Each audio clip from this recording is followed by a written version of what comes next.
आना चाहिए था ना, उसको घर में लाना चाहिए था, क्यों नहीं लाई तुम? और साथ में अंजलि को भी लाना चाहिए था, तो फिर दोबारा ये घर खुशियों से भर जाता। वो इस घर में नहीं आएगी। आपकी फेवरेट स्टोरी आरती अंजलि अवस्थी बहुत ही ज़्यादा दिलचस्प मोड़ ले रही है। यहाँ पर चंद्रभान ठाकुर को भी पता चल चुका है कि ये जो आरती है वो है अंजलि की बेटी। इधर ये बोलती हैं कि क्या हुआ, कोई खबर थी क्या, किसका फ़ोन था? वो चंद्रभान ठाकुर का फ़ोन था। उन्होंने कहा है कि ये जो है ना हमारे साथ, यानी उन्हें भी पता चल गया। उन्होंने कॉल करके पूछा है हमसे कि ये आपकी नातिन है कि पोती है क्या? तो बोलते हैं कि हाँ हमारी पोती है, लेकिन हम उसे अपने घर में आने नहीं देंगे। उसने क्लियरली हमसे बोला है कि वो अपने माँ का हक दिलाकर रहेगी। जब वो घर के अंदर आ जाएगी ना तो अपने माँ का भी हक दिलाएगी और इजाज़त में से हिस्सा भी उसे चाहिए। इधर सारिका कहती है कि ऐसा तो हो ही नहीं सकता, ये बस्ती की लड़कियों को हम बहुत अच्छे से जानते हैं। गिन्नी भी इसी तरह से इस घर में आई थी ना। गिन्नी का नाम क्यों ले रही हैं आप? क्यों ना लें, वो भी तो इस घर की बहू रह चुकी है ना। तो हमने सारे अवस्थियों से अपने सारे रिश्ते तोड़ दिए हैं। इस अवस्थी से हमारा कुछ लेना देना नहीं है और वो इस घर में आने वाली नहीं है। सानिया आकर कहती है कि क्या हमारे अमन भाई की बेटी भी है और वो इस घर में नहीं आएगी? वो इस घर की बेटी है और वो ऐसे कैसे नहीं आएगी, उसे आना ही होगा। हम तो कहते हैं कि उसे खुद ही हमें लेकर आना चाहिए और साथ में अंजलि भाभी को भी यहाँ लेकर आना चाहिए। इतना टाइम हो गया, हमें इस बारे में पता भी नहीं था। मैंने तो ये भी सुना था कि उसकी शादी होने वाली थी, जो अनफॉर्चुनेटली वो शादी नहीं हुई, लेकिन फिर हम उसे क्यों नहीं ला सकते हैं? बोलते हैं राघव सिंह राजपूत कि वो किसी भी हाल में इस घर में आ नहीं सकती, बस मैंने मना कर दिया तो वो नहीं आएगी। आप लोग कैसे मना कर दिए? ऐसे कैसे हो सकता है? वो इस घर की बेटी है, अंजलि सिंह राजपूत है वो हमें छोड़कर कहीं नहीं जा सकती। और वैसे भी उसके पास है ही क्या, उसे घर लेकर आते हैं, एक अच्छा सा लड़का देखते हैं और उसकी शादी कर देते हैं। सारिका कहती है दिमाग खराब है क्या तुम्हारा?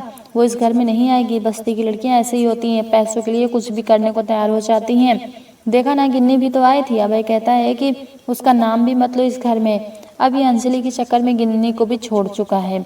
अब कहते हैं कि क्यों ना लें। सारिका बिल्कुल सही तो कह रही है, उन लड़कियों को इस घर में घुसने नहीं देना है। अब ये भूल गए हैं कि वो अंजलि अवस्थी की बेटी के साथ साथ अमन की भी बेटी है। इधर ये कहता है कि तुम ये कैसे बात कर रही हो? अरे ओ इस घर के छोटे जमाई जो घर में हमेशा पड़े रहते हो ना, तुम भी जरा जुबान संभाल कर बात करो। ये कौन सा तरीका है अपने पति से बात करने का? भजन को सानिया बहुत सुना देती है, लेकिन पता नहीं सानिया ने भजन से शादी ही क्यों की है। कहती है मुझे अब उस घर में जाना है, उसे अपने घर लेकर आना है। महक कहती है परेशान मत हो सानिया, तुम अकेली नहीं हो, मैं भी हूँ तुम्हारे साथ और मैं भी चलूँगी, क्योंकि आरती यहाँ ज़रूर आएगी। जाओ दरवाज़ा बंद कर दो। अभय जाकर दरवाजे को लॉक कर देता है और कहता है कि अगर तुम दोनों में से कोई भी इस घर से बाहर निकला ना तो समझ लेना कि इस रिश्ते में, इस घर में तुम लोग के लिए कोई जगह नहीं है। उन लोगों से रिश्ता भी मत रखना।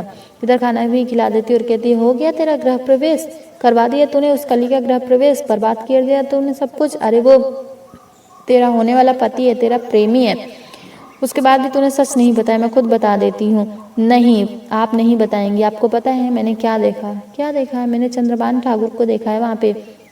क्या हुआ पद्ममोसी, आपके चेहरे का रंग उड़ गया क्या? युवराज ठाकुर, चंद्रभान ठाकुर और भी 2-3 नाम बताती हैं और कहती हैं इनसे कोई ना कोई तो इन्हीं में से एक है जिसने मेरी माँ की यह हालत की है। मेरे पापा की कोई फ़ोटो तो होगी ना। तो बोलती हैं पद्मा की इतने साल हो गए, तेरी माँ के मोबाइल में भी फ़ोटो कहाँ होगी? मुझे नहीं पता है, कहीं नहीं मिलेगी। बोलती नहीं, फ़ोन दीजिए, मुझे देखना है मेरी माँ की फ़ोटो, तो मेरे पापा की फ़ोटो तो ज़रूर होगी। निकाल कर वो दिखा देती हैं और फिर अपने पापा की फ़ोटो वो देखती हैं और कहती हैं कि मेरे पापा तो बहुत ही ज़्यादा खूबसूरत थे। मैं अपने पापा को इंसाफ दिलाकर रहूँगी, ऐसे तो मैं शांत नहीं बैठ सकती हूँ। और इस तरफ वो ये कहती हैं कि वेद तेरा पहला प्यार है और आखिरी है, तू उसके अलावा किसी से प्यार तो नहीं कर सकती है ना? मुझे पता है, तू सच क्यों नहीं बता रही? मैं बता दूंगी कि रीति रिवाज के साथ शादी नहीं हुई। वो मना कर देती है आरती। इस तरह फिर बोलते हैं कि क्या हुआ सारिका, नाश्ता लगा देती हूँ मैं आपके लिए। बोलते नहीं, नाश्ता मत लगाओ, लेकिन बताओ कि हुआ क्या? तुम्हारा चेहरा क्यों उतरा हुआ? कोई ऐसी खबर है क्या? मेरे जाने के बाद कुछ हुआ था क्या? कहती है कि हाँ कुछ ऐसी खबर है, लेकिन इस घर में कुछ लोगों के लिए वो खबर बेकार ही है। लेकिन जब मैंने ये खबर सुनी थी ना, सच में गौरव मुझे बहुत अच्छा लगा था, मुझे बहुत अच्छी फीलिंग आई थी, मुझे बहुत खुशी हुई थी। तो क्या हुआ था, क्या है बताओ भी, खबर क्या है? वो हमारी जो अंजलि थी ना, यानी कि अंजलि की बेटी, हाँ तो वो तो आते ही इस दुनिया में अपने पापा के साथ ही चली गई ना, ऐसा नहीं है, वो इस दुनिया में है। अभी उसका नाम जो है ना आरती सिंह राजपूत है, तो हम उसे जाकर लेकर आते हैं ना, लेकिन ये मना कर देते हैं और कहते हैं कि वो इस घर में वापस नहीं आएगी। स्टोरी आज की यहीं ख़त्म होती है। कल के लिए वही है जो आपने देखा था, जो बीच में आ जाता है युवराज और सबकी वोट लगा देता है, इधर का उधर घुमा फिरा कर लड़ाई करवा देता है। तो कैसी लग रही है आपको ये स्टोरी, हमें कमेंट्स में ज़रूर बताइएगा। शॉर्ट आउट के लिए आप हमें अपना नाम मेंशन कर दीजिएगा।